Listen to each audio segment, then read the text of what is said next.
Things are getting very interesting on Capitol Hill, and it's still going to be 2 months until Donald Trump reassumes leadership when things are really going to go wild.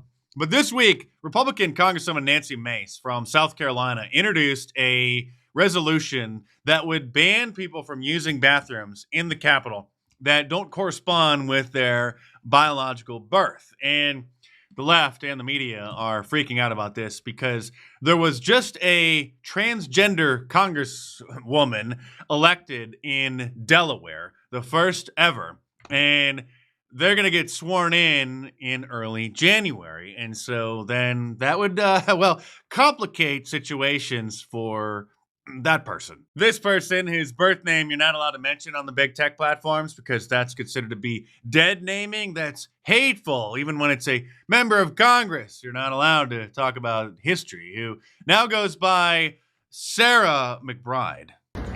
Hey everyone, I seemed to blow up the radical left last night. I filed a resolution that would ban biological men from women's private spaces on the Hill. I'm just getting started.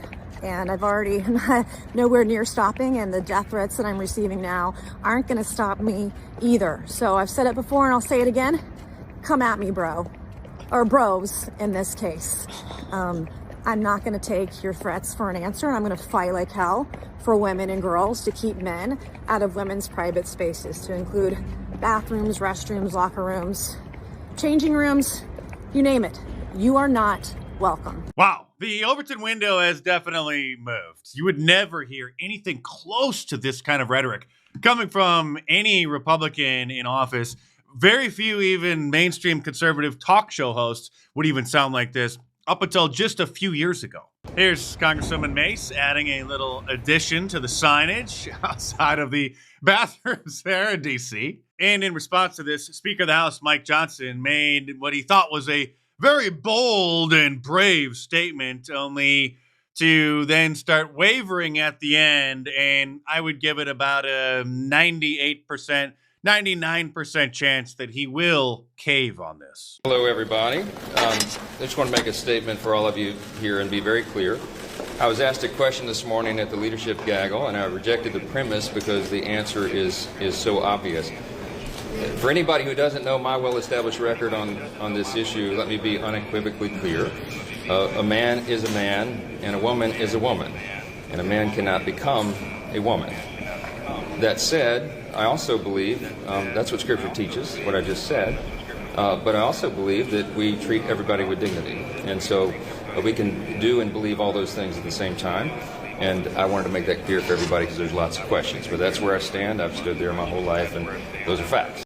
The facts are, sir, that you're going to cave on this, and you're going to most likely cave on allowing transgender women to compete against real women, actual women, biological women in high school and college sports, and the whole rest of it. The transgender bathroom issue is a Pandora's box that was opened years ago that the Republicans in Congress don't want to deal with and keep kicking the can down the road because they know that when it comes down to a vote, when it comes down to actually making a decision and going on the record and putting a law into place, they're going to cave. They're going to side with the left. In fact, the Supreme Court has declined to hear several such cases because they don't even want to rule on it. Of course, if it was a liberal majority in the Supreme Court, they would rule on it. They would make it law so that you have to accept wherever these people want to go. But even the Republican majority Supreme Court repeatedly denies even addressing these kinds of cases. But if Robert F. Kennedy Jr. gets approved by the Senate to be the head of the Department of Health and Human Services, which I don't know if that's going to actually happen. Donald Trump nominated him to be the head of that position. It'd be fantastic if he is.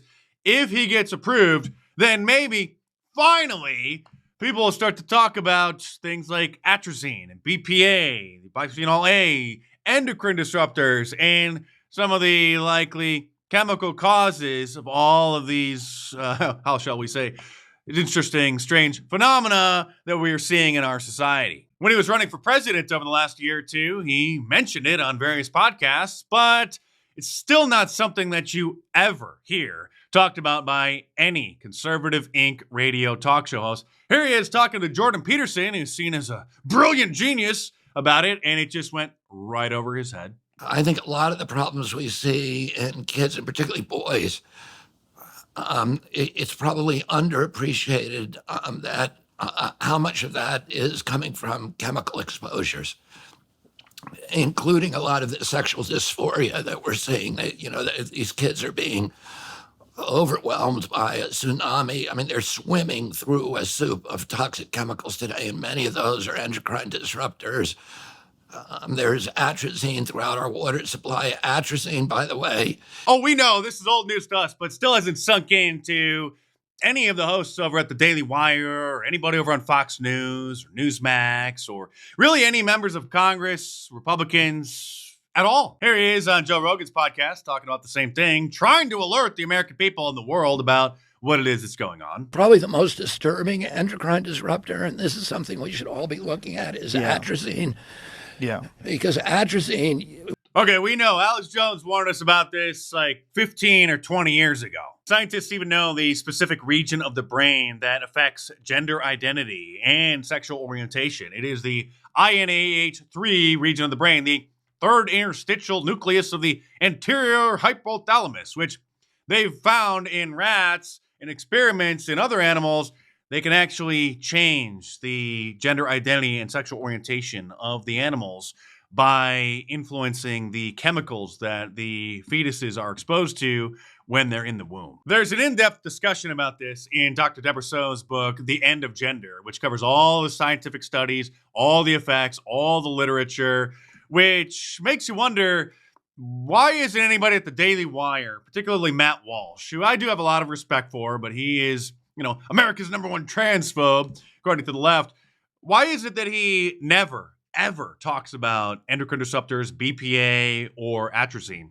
Never once in his film, What is a Woman? He's never even tweeted about atrazine not a single time in his entire life. You could do deep dive searches in people's tweets. 0 results for atrazine, Matt. 0 results for BPA. 0 results for endocrine disruptors. Yeah, your film, What is a Woman, was great, Matt, but what if it's not just a social contagion? What if there's more to the story? What if there's an underlying cause that's at work here, like the chemical exposure and the endocrine disruptors and the INAH3 region of the brain? If transgender men are born with the INAH3 region of the brain of a woman, and brain scans show that that region of the brain is different in transgender people and gay people, by the way, because that part of the brain regulates sexual orientation as well, then just simply not using their preferred pronouns and denying how they feel isn't going to stop this. But if you start going down that road, then the left will call you a eugenicist, just like the Nazis. So Conservative Inc. has to play it safe and just claim that it's just a social phenomenon from people watching too many TikTok videos. I guess it just takes a guy with a laptop and a YouTube channel to start paving that path for the brand name Conservative Inc. hosts so that finally, maybe someday they can feel that it's safe to finally talk about the things that is really old news to us OGs. And if you want to support my work and get a great sweater and make Christmas dinner extra special this year, then head on over to my online store, markdice.com, or click the link in the description below and order the special custom order woven Trump Claus sweater, which is not a printed design like the Trump Claus sweatshirt and t-shirt classic designs that I've released for years every Christmas. This is totally different. Trump Claus is woven into the sweater with the yarn itself.